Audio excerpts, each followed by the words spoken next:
So ito ngayon ang sitwasyon ngayon mga kababayan sa harapan ng Senado. Yung mga supporters ni Marcos Jr. kanina nagrally dito, biglang nawala kasi sapat lang yung binayad ho sa kanila. Mga bayaran ho kasi sila, hindi talaga sila tunay na supporters mga kababayan. Ngayon naglaho na ho sila at ang mga natira simula pa nung ilang araw na nandito, ang mga taga-suporta ni Pangulong Duterte, ni VP Sara Duterte at mga 13 senators mga kababayan nandito. Patuloy ang laban, patuloy ang pakikipaglaban para sa kalayaan, para sa pagbabago ng ating bansang Pilipinas. Narito natitipon-tipon ang ating mga kababayang Pilipino, no? At paunti-unti pa magdadami ho ito. Oh, kasama din ho natin dito ang mga military general mga kababayan. No, andito ho yung ating mga retired military at talagang nagsama-sama na ho ang mga taga-suporta ni Vice President Inday Sara Duterte, ang mga taga-suporta ng 13 Brave Marines para sa kaayusan ng ating bansang Pilipinas mga kababayan. Hindi na ho natin makakayanan, no? Pinagkakanulo ng presidente ho natin ang mga Pilipino papunta doon sa ibang bansa.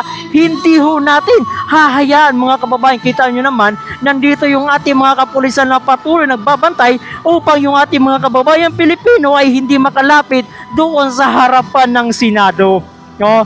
Pero patuloy ang laban ng ating mga kababayang Pilipino na naniniwala na may pag-asa pa ang ating bansang Pilipinas na patuloy na nalulugmok dahil sa ginawa ni Marcos Jr. Mga kababayan, napakasakit to.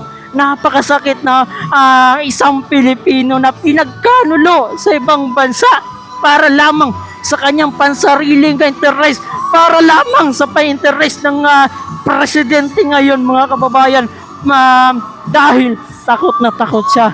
Takot siya na makulong mga kababayan dahil sa ginawa sa ating bansa. Kawawa na ho ang ating bansang Pilipinas mga kababayan. Mga kababayan ko minamahal, kailan pa ba tayo gigising? Oh? Kung patuloy na bang lugmok yung ating bansang Pilipinas, doon ba tayo magigising?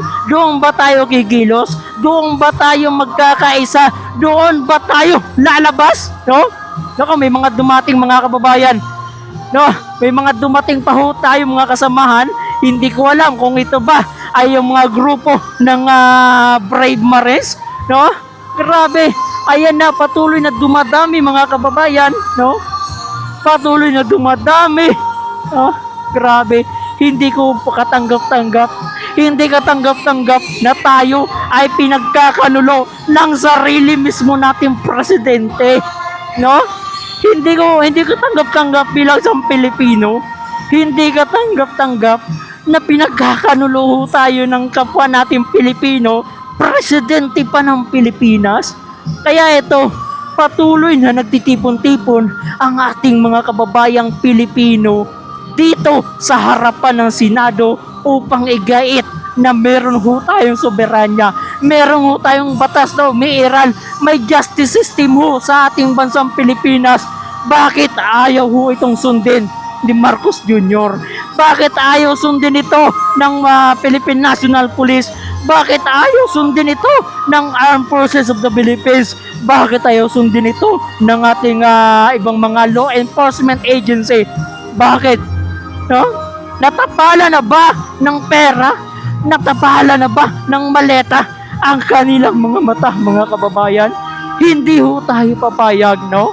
Hindi tayo papayag na may isa pa muli na isang Pilipino na dalhin sa ibang bansa para sa kanilang pansariling interes. Kaya patuloy ho na nagtitipon-tipon ang ating mga kababayang Pilipino. Hindi lang ito basta usaping ng mga Duterte supporters, Senator supporters. Ito ay usapin ng pagka-Pilipino natin.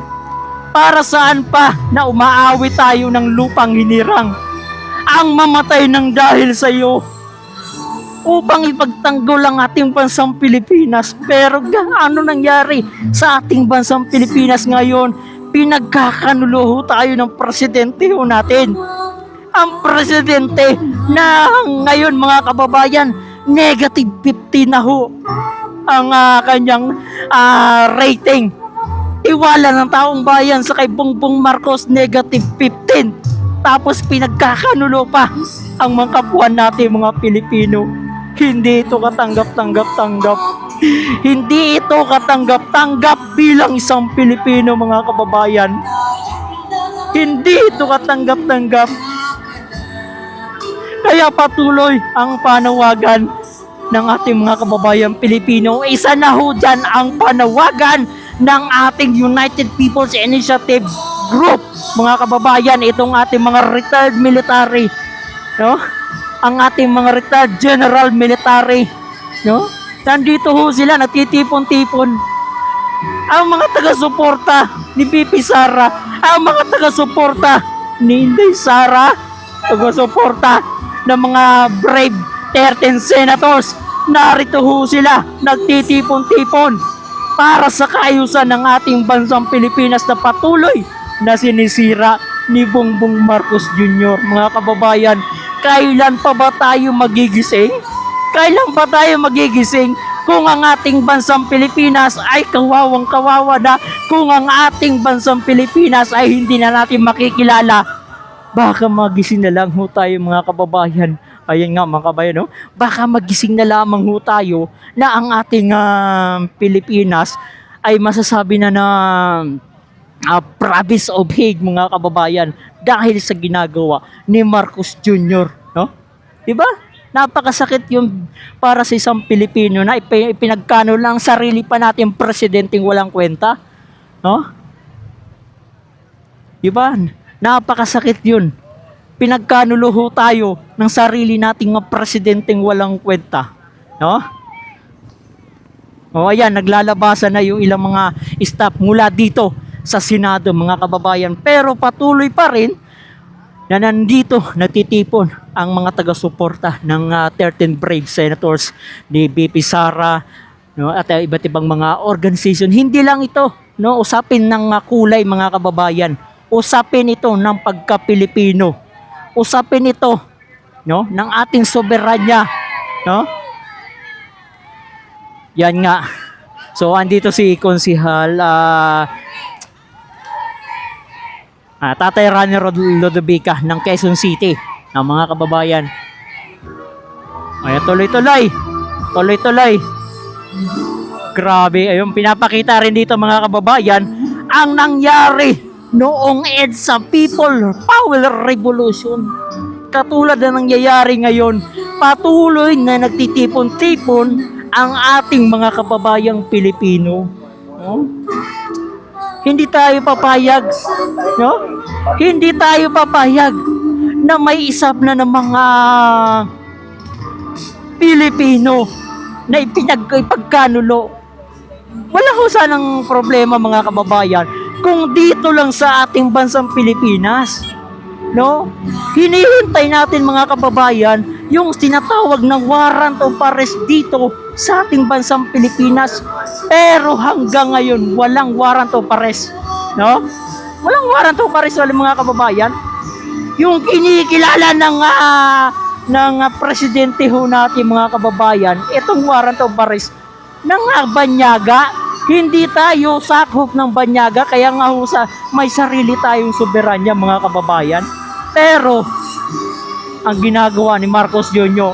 ay talagang hindi katanggap-tanggap. Isa itong katraituran sa pagka-Pilipino ang ginawa ni Marcos Jr.